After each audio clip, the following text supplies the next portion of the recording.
area in the back of the skull here called the mastoid process. Not related to this, but what's interesting about the mastoid process is that if you have an ear infection, let's say an inner ear infection or a middle ear infection as we call it, if untreated, can actually progress in some instances to an osteomyelitis, which is an infection of the bone directly here in the mastoid process, which is why whenever we do an exam, we might feel this area to see if it is uniquely tender.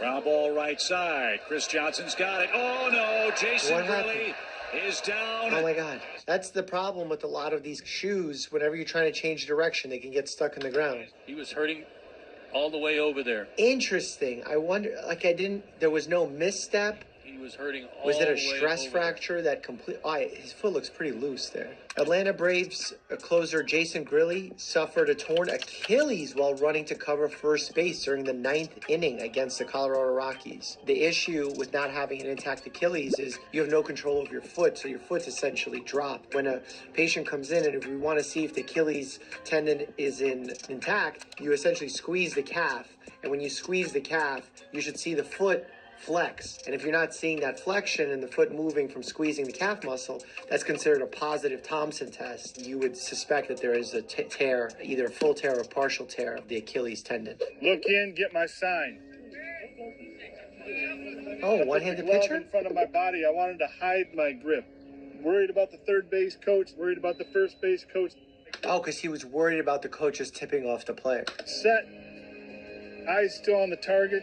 I mean, his eyes were kind of on the ground there, but... Right back to the mound. He goes to second for one out. Oh, he got the double play and all. Here's Abbott now. He took Lieber to a full count in the second inning before going down on the strikeout. Lined over to... Wait, he's batting? Jim Abbott's first major league. What? He's going to score a run, baby! Dare I say he did that single-handedly? We'll have 3 men on. This one almost gets Reyes. Oh, Lackey. Elbow injury. Does not look good at all. According to Pete Abraham of the Boston Globe, Lackey is suffering from a simple bicep strain rather than a more serious injury many had feared, and just as I had feared. As you can see by the title, bicep, there's 2 muscles that actually form the biceps, and based on their attachments, it can create a strain when throwing a ball because of that torque and spin that you're trying to put on the ball. That's why a lot of movements like this, which we call supination, require the strength of the biceps. And part of our special test that we do to check the long head of the biceps tendon up here in the shoulder requires us to make use of the supination motion. Tough hop. Ramirez gets rid of it quickly. Oh, no. Anytime you have neck hyperextension, you start threatening the arteries in your neck. Most likely to be injured here are the vertebral arteries in the back of the neck that run on either end of the spine. I mean, you also have the carotids that just so much can go wrong there. Ramirez had to get rid of it quickly because he knew Lewis runs well. Thank goodness his outstretched hands took some of the force. And yes, I know it still was a bad injury, but it could have been a lot worse. He landed on his head. Royce Lewis appears to be okay now. He's okay? Incredible.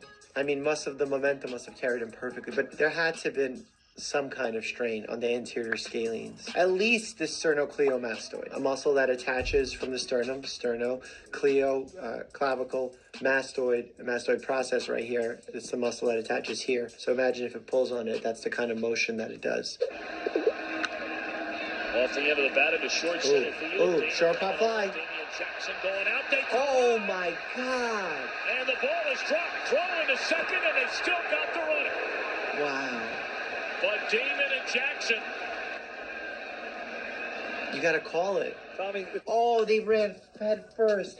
I have been a witness to these types of head-on collisions during soccer matches where both people went up for a header, and that clunk, that sound, nothing can prepare you for hearing 2 skulls just crack against each other. And even the injury is initial when they bump into each other, but then when their heads hit the ground, that's also the secondary injury that could be equally as problematic, if not more. You got to remember, the brain sits in a soup, so when you rattle it one way, it's going to come back the other way. It's called a counter coup injury. Johnny Damon was on the ground for 9 9 minutes before taking off. He had a significant concussion, but was alert, awake when he was taken to Highland Hospital. Thank goodness, because those types of injuries can become really problematic. There's all sorts of bleeds that can happen in the brain, both epidural and subdural, depending on which layer above the brain is bleeding. So very lucky that this turned out this way. Ellen, for years, the Giants held out. Sam, you just put Giants. A lot of injured guys? No, this is Matt unfair. Williamson would be their next star outfielder. Put the Padres in here. Just had the Padres. He had it. Oh, you're lucky you don't break your neck. I mean, It was hard to watch. Oh, wow. Williamson running full speed after a foul ball, tripping over the bullpen mound and into the sidewall.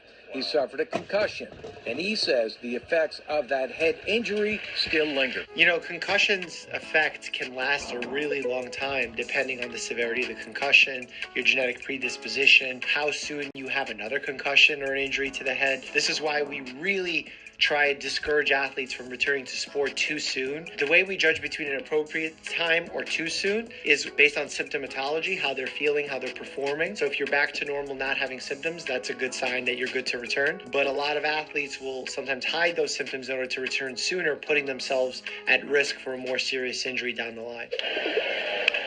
Off the end of the bat, pull shot. Can anybody get to first? Machado's going to beat everybody.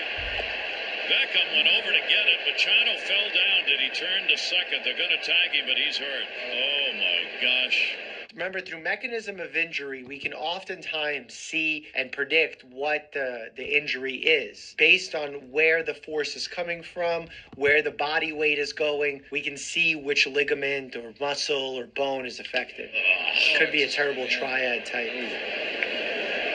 It looks like his ankle is really bad. The bag and his knee went inward. He suffered a torn medial patellofemoral. Wow, okay, so that's really unique that happened for him. And the way doctors make this diagnosis is a few ways. One, we're looking at the mechanism of injury. Two, we're confirming with the physical exam. And then three is imaging, specifically MRIs. And a lot of times you'll see people get x-rays first. In some instances, that's due to insurance companies saying you need to prove that there's no bone issue. Remember, x-rays only look at bones, whereas MRIs can look at soft tissue, connective tissue, like ligaments, tendons, etc. So we'll get the x-ray, rule out any bony pathology, then move on to the MRI showing us the soft tissue injury or potential injury.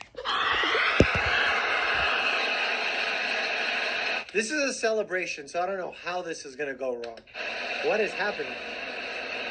Hopefully Edwin Diaz isn't really hurt. A lot of times what we don't realize with athletes is towards the end of games when celebrations are more likely to happen, there's a high level of fatigue, especially in the supportive and protective muscles. And when there's that high level of fatigue, you don't have the same shock absorption, protection from injury, natural reflexes that kick in order to prevent further damage from occurring. Mets general manager Billy Epler announced Thursday that Diaz will undergo surgery and is likely to miss the entire 2023 season. Diaz suffered a complete tear of his right patellar tendon. The issue that I see more so in younger athletes that the patellar tendon starts to impact is something known as Osgood-Schlatter disease, where the patellar tendon that attaches to the tibia actually pulls on the bone so much, and while that bone is developing and is a little bit soft, it creates an inflammatory pulling effect on the bone, leading to inflammation and pain within that bone. It's a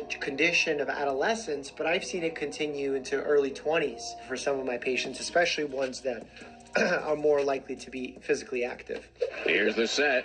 The 3-2 pitch, a wild pitch back to the happened. screen, scoring from third. Did the UCL fully tear there? It's ball four, and Saunders is hurt. A wild pitch because something in his arm snapped. He was diagnosed with a humerus fracture, which is an upper arm fracture. Very unusual for that to happen. I mean, in an average healthy adult without trauma, I would be worried about a pathogenic fracture, a fracture happening as a result of some sort of bony process like a cancer. in the air to shallow left. Long run. Look out! Oh. Abrams makes the catch, but cleats go into Profar. And both are injured.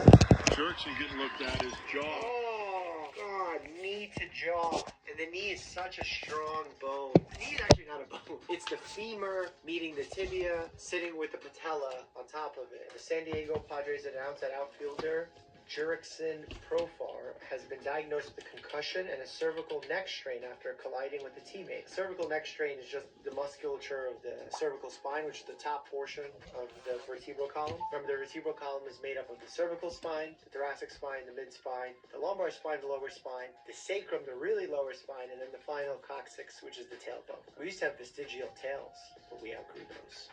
Or we ungrew those, probably a better term. Boys will be Matches? boys.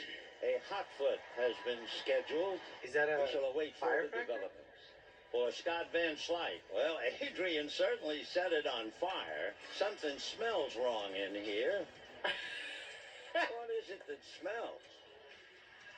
Ah, now we found it. Don't light your teammates on fire. That's good advice. A burn, especially in that area, is going to make it really tough to do anything on the field, let alone run or pitch or anything.